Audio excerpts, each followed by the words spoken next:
The day started out with a bang, and we found out today that x-rays of John O'Keefe's arm actually do exist. Today is Tuesday, June 10th, and we just wrapped up day 30 in Karen Read's second trial. Now, the jury came in a little bit late today, so the judge could hear arguments on a couple of motions. And this got a little wild, y'all. First up, Jackson argued for the judge to reconsider allowing Dr. Lapisada to give her opinion on John's arm injuries being consistent with dog bites and scratches. Now, there are two parts to this argument. First, AJ points out that Dr. Lapisada has the same methodology that was recognized, allowing Dr. Russell to testify.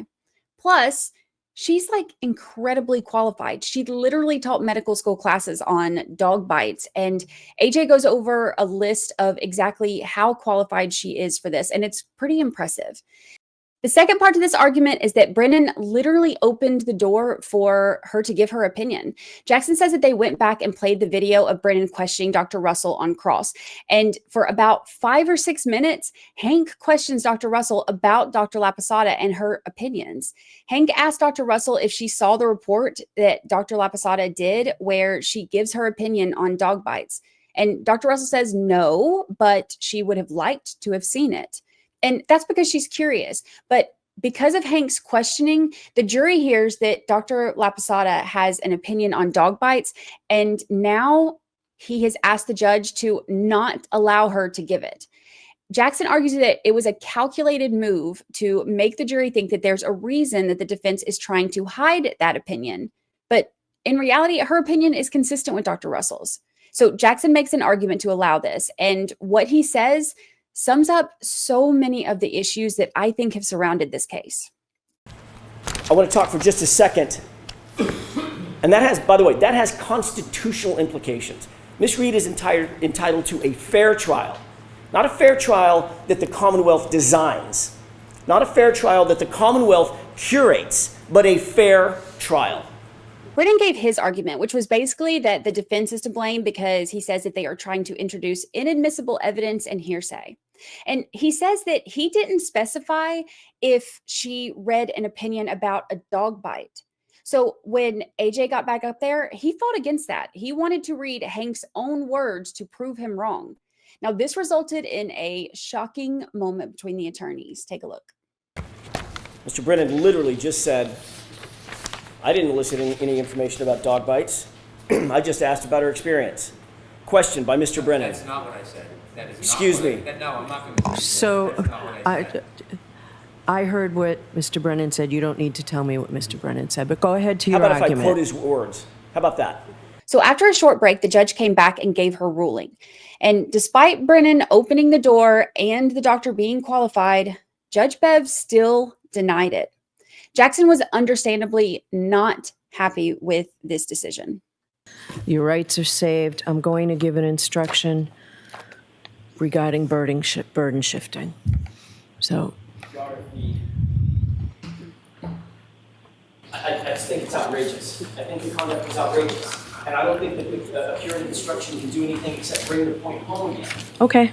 But in the end, Jackson asked to at least be able to say that her opinion is that the injuries are consistent with animal bites, not even specifically dog bites. And the judge at least granted that. Now, this decision to exclude this testimony was, in my opinion, the wrong decision. I thought it was an easy call, especially because of Brennan opening the door. So let me know what y'all think in comments. Do you think she made the right call or not? Let me know. Now, with that, Dr. Lapisada was brought back to give the remainder of her testimony. Now, a few key moments and opinions here. Dr. Lapisada said the eye injury above John O'Keefe's eye could not have come from that wind wing or spoiler on Karen Read's car. And she explains that if that had actually hit him, there would be like a ribbon of bruising that wasn't there. She also discusses the injury to the back of John O'Keefe's skull. She says that that wound looks like John O'Keefe had to have hit his head on something with a ridge to it. AJ asks about this being the type of ridge that is in a garage. And Brennan objects and asks the judge to tell the jury to just ignore all of that. So that's what happens. Now, interestingly, Dr. Lapisada also explains that falling back and hitting your head would not cause the injuries that John O'Keefe had. She said that those would cause more of a star-like injury, like a star pattern. It wouldn't be linear. And if he had hit his head in the grass, there would be grass in the wound and a crisscross pattern. And there wasn't either of that.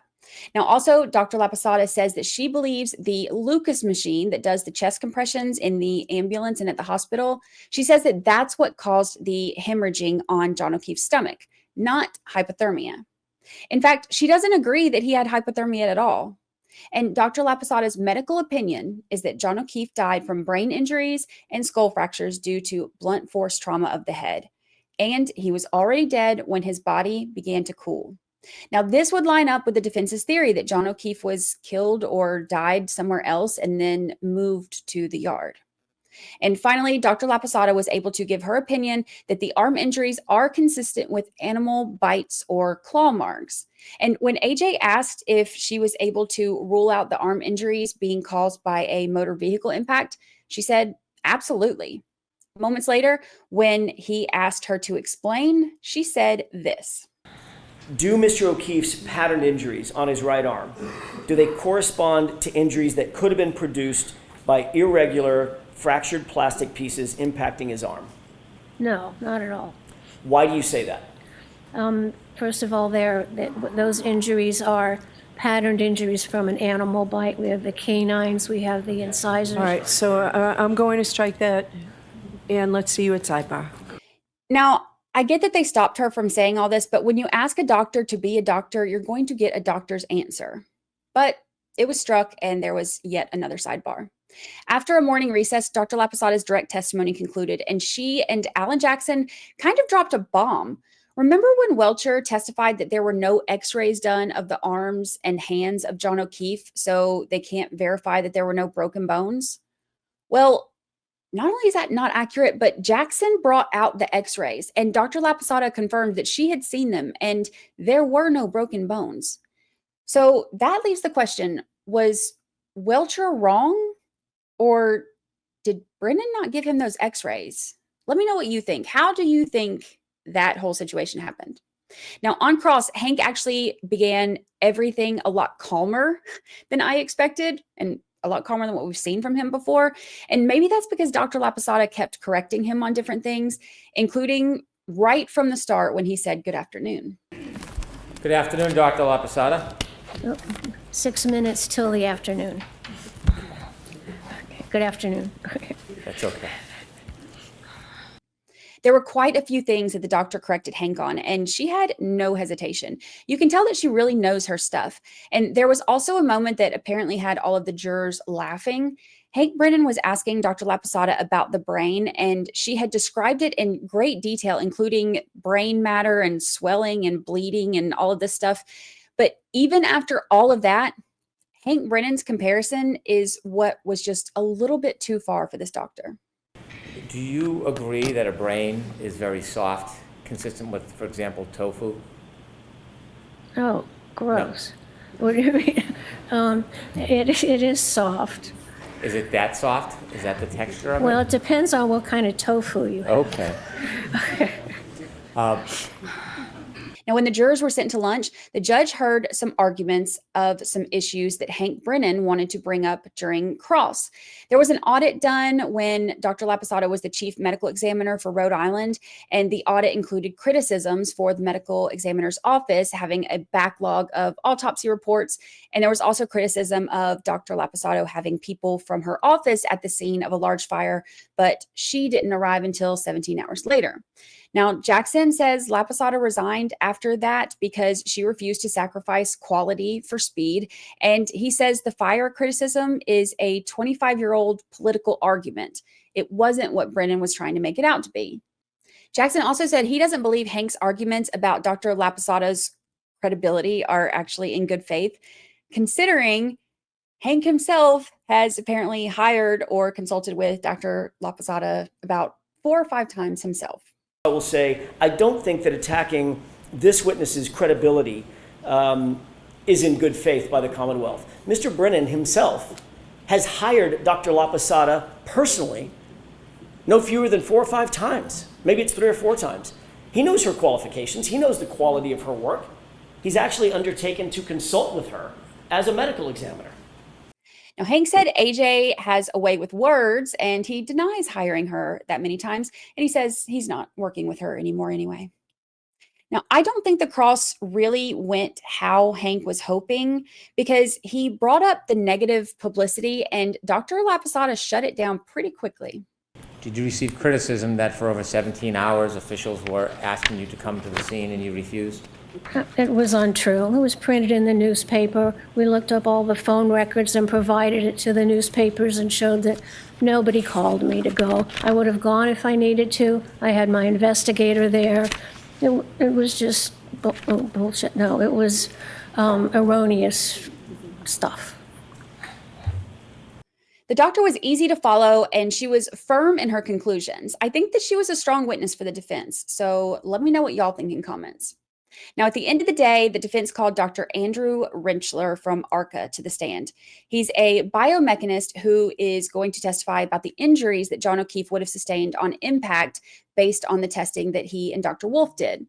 Now, while Jackson was going over the crazy extensive experience and credentials of this expert, who, by the way, is like the expertiest expert ever, there was one moment that I just know Jackson had to be loving. Brennan had made a huge deal about Dr. Wolf using the dummy arm that was in the 50th percentile instead of the larger one that he says would have been closer to the weight of John O'Keefe's arm. And Dr. Rentschler shut that down big time. There's a 95th percentile male dummy, which not many people have or use. The 50th percentile male is basically the gold standard for crash test dummies. And you're probably most familiar with it if you see automotive manufacturers and the ads on TV where they put the crash test dummy in the car and run them into walls and flip them over. Well, they use the 50th percentile for all of those tests. And then they scale the actual injury assessment reference values to different sized people. So they record the force off of that, and they might say, well, for the 50th percentile average person, you can sustain 180 Gs of acceleration to the head before you see a severe injury. And then they'll scale that and say, well, the hybrid 3 has to record, say, 300 Gs before someone twice that size gets hurt. So you just use one size dummy, and then you scale that to whatever size person you're looking at or you want to actually investigate. Now, the majority of Rentschler's testimony will be tomorrow, so make sure you join us for that. And y'all, this is the last witness for the defense. The prosecution will have a short rebuttal after this where they'll call Welcher back and a couple of other witnesses. And then the jury could take over and begin deliberations by Friday. So we're getting close, y'all. Now, if you want a breakdown of everything happening in court, be sure to check out 13th Juror podcast every week. And I'll be on Court TV tonight at 9 with Vinnie Politan if you want to check us out.